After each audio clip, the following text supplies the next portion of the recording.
Good morning বন্ধুরা, সবাই কেমন আছো? আমরা বেশ ভালো আছি।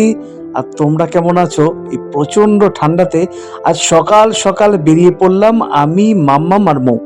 তিনজনে যাব আজকে নৈহাটি বড়মার মন্দিরে পুজো দিতে। এদিকে আমাদের তো ট্রেনও এসে উপস্থিত হয়ে গেল। তো চলো এবার যাওয়া যাক ট্রেনে করে নৈহাটি জংশন।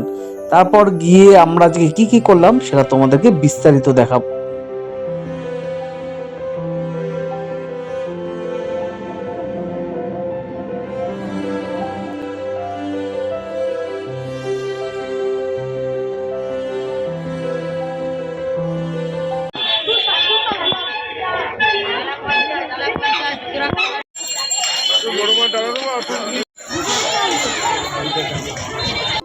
অবশেষে হাঁটতে হাঁটতে আমরা পৌঁছে গেলাম বড়মার মন্দিরের দোরগোড়ায়। তো এবার আমাদের লাইনটা খুঁজে বার করা এবং লাইনের শেষটা দেখা। তো দুর্ভাগ্যবশত আমরা এই লাইনের শেষ বা কিনারাটা খুঁজে পাইনি।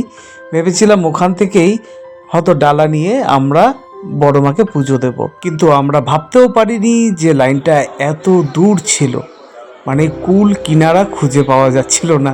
তাই আমরা বাধ্য হলাম যে আজকে আর পুজো দেব না, অন্য কোনো দিন হয়তো এসে পুজো দেবো। মনে হচ্ছে না আমাদের আর পুজো দিতে পারবো, কারণ প্রচণ্ড ভিড় আজকে। তো যাই হোক, পুজো তো দেওয়া হলো না, কারণ আমারও কিছু কাজ ছিল। তো সেই কাজগুলো আমাকে করতে যেতে হবে। তাই মামামকে আর মৌকে নিয়ে আজকে চলে এলাম গঙ্গা সাইডটায়। তো গঙ্গা আজকে প্রচণ্ড কুয়াশায় ঢাকা এবং উত্তরের প্রচণ্ড হাওয়া দিচ্ছিল। যাই হোক, গঙ্গা দর্শনটা তো অন্তত পক্ষে হলো। আজ গঙ্গার শোভা ঠিক এমনই ছিল।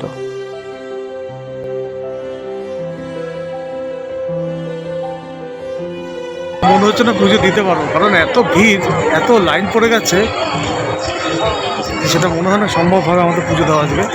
তো আমাদের আজকে অনেক কাজ আছে, পুজো দিয়ে আমরা যাব শ্যামনগরে। তো চলো দেখা যাক কি করে।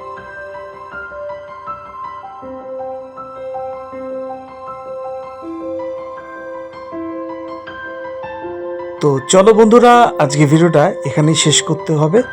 তো আর লেন্দি করব না, আবার দেখা হবে কোনো একটা ব্লগে। তো আজকের মতো টাটা, বাই বাই।